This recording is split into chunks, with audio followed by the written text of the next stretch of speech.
Mr. Fussy was fussy about everything. Absolutely everything had to be neat and tidy and in its proper place. Mr. Fussy spent all day and every day rearranging his furniture and making sure that the flowers grew in a straight line in his garden and trying to find specks of dust where there couldn't possibly be specks of dust, because he spent all his time making sure that there weren't any specks of dust.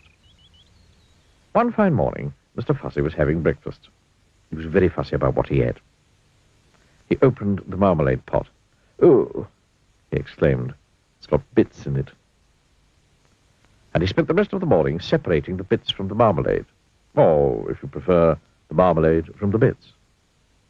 Fussy old fusspot, people used to call him. Then Mr. Fussy went out into his garden, and he spent the rest of the day straightening out all the blades of grass on his lawn. Fussy old fusspot. That evening, Mr. Fussy was in his kitchen, ironing his shoelaces, when he heard a crash outside. "What's to do?" he murmured to himself, and hurried outside to investigate. There, with a broken garden gate in one hand, and an old battered suitcase in the other, and a sheepish grin on his face, stood an untidy person, Mr. Clumsy. "Whoops," he said, holding up the garden gate. "It came off in my hand." "Who," spluttered Mr. Fussy, looking in horror at his garden gate, "are you?" "Oh, I'm Mr. Clumsy," replied the untidy person, grinning. And he stepped forward to shake Mr. Fussy's hand, but tripped over and fell on the lawn. "My grass!" cried Mr. Fussy. "My straight grass! You bent it!" And he got down on his hands and knees and started straightening the grass. "But who are you?" he asked over his shoulder. "And why are you here?" "Oh, I'm your cousin, Blue," replied Mr. Clumsy. "Your long-lost cousin from Australia. I've come to visit." "If you look hard, there is a certain family likeness between them, isn't there?" "Well, aren't you pleased to see me?" continued Mr. Clumsy cheerfully, knocking over a flower or two as he got up. He picked up his suitcase, knocking over another flower or two, or three. Mr. Fussy quite obviously wasn't pleased to see him. "Oh, you'd better come in," he muttered. "I say," remarked Mr. Clumsy, looking through the front door of Mr. Fussy's house. "I say, what a neat little place you got here." And he stepped inside, tripped over his shoelaces, which he often does, knocked over a chair, dropped his suitcase, and fell in an untidy heap on the floor. "Whoops," he said. Mr. Fussy shut his eyes and heaved a sigh and groaned silently to himself. Later that evening, after Mr. Fussy had cooked them a meal, and after Mr. Clumsy had helped with the washing up, 2 broken plates, they sat down to talk. Mr. Fussy sat, as he always did, in a neat and tidy fashion. Mr. Clumsy sat, as he always did, in a not-so-neat and tidy fashion. "How long are you staying?" asked Mr. Fussy. "Oh, I don't know," grinned Mr. Clumsy.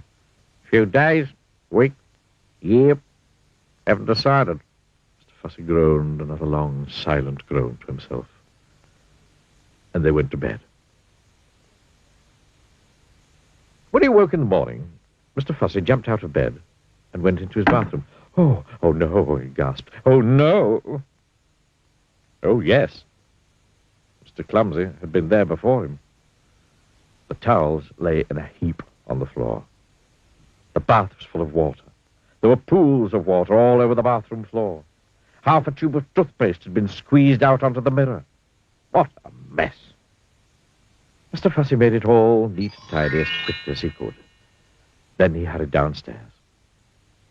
"Morning," said his cousin cheerfully. "I've cooked your breakfast. Sit down." There was an awful mess everywhere. "There we are. Breakfast," said Mr. Clumsy, carrying a plate of fried eggs, broken fried eggs, towards the table. And then he tripped over those shoelaces of his, and then the eggs flew through the air, and they landed all over Mr. Fussy. Sticky, greasy, yellow, fried eggs.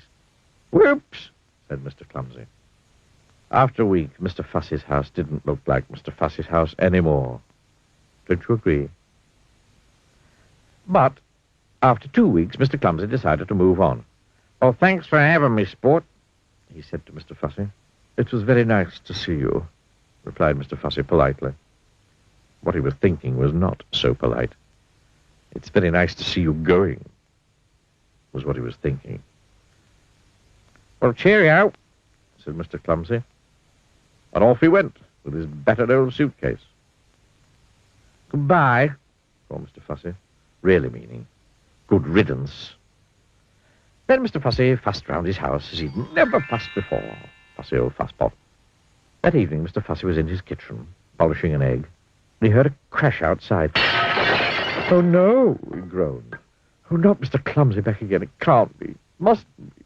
It isn't. And it wasn't. It was somebody else. Somebody who just walked straight through Mr. Fussy's garden gate. Somebody who can't help having little accidents. Somebody you may have met before. Hello, smiled Mr. Bump. I've come to visit. Ha! I thought I'd bump into you again sometime. Bump into